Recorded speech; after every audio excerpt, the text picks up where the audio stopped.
Welcome to Reread. It is time to talk about 3 short stories that happened during Empire Strikes Back. The first one is one of my favorites. It's Meltdown on Hoth. This is the little golden book where C-3PO and R2-D2 is based off the one line that C-3PO gives in Empire Strikes Back when he says, "All I said was that it was a little chilly in Princess Leia's, Her Highness's office or room or quarters or whatnot." And so what happened is they turn up the heat, and of course it starts melting the room, and so C-3PO and R2 have to clean it up before disaster strikes. And right as Princess Leia gets in, they're finished, cleaning up all the water, and she just thinks they cleaned up her room. Ha ha ha. But I do like it's based off that one comment, because they're arguing about it as they enter the room in the movie. So that was kind of cool. The next one, and I don't know how hard this is to get. It used to be that it was hard to get, very expensive because it was a little golden book, and people who collect little golden books also got it just because it's a little golden book. So I don't know what the value of this is. It's not like the best thing in the world. It's just interesting and fun. The next one is the Stele Chronicles. You can get this from the TIE Fighter game, or the strategy guide has a different version, but it's basically the same. They added probably a little bit more in the strategy guide, and I did look over both, and they are very repetitive.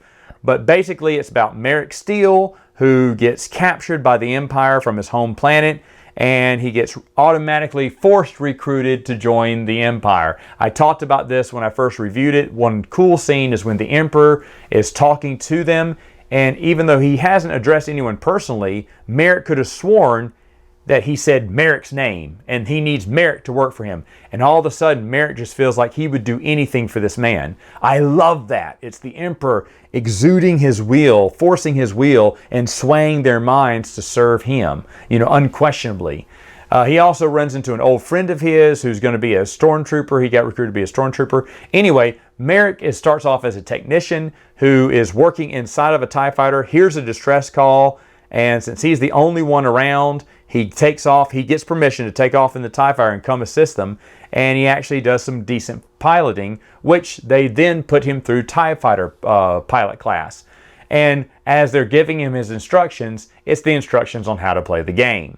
Afterwards, he's about to go off on his first mission, and he has a vision of the future. He doesn't know if it was him blowing up or him becoming one of the greatest TIE fighter pilots ever. He'll just have to wait and see what the future is in store for him. And of course, it's just your launch from what the game will be. I love that they did this. This is not the best story in the world, but I love that they did this for a video game, right? For a video game, they just put like it's like 60 pages. Some of it's skippable toward the end because it's basically just how to play the game. But other than that, it's fun. I like how they did that. I wish they would do that more.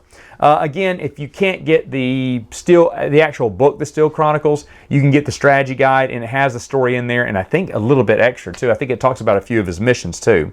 I also should mention that I don't see where this would fit after Empire, meaning there's nothing that dates this. This could have happened at New Hope. It could have happened before A New Hope.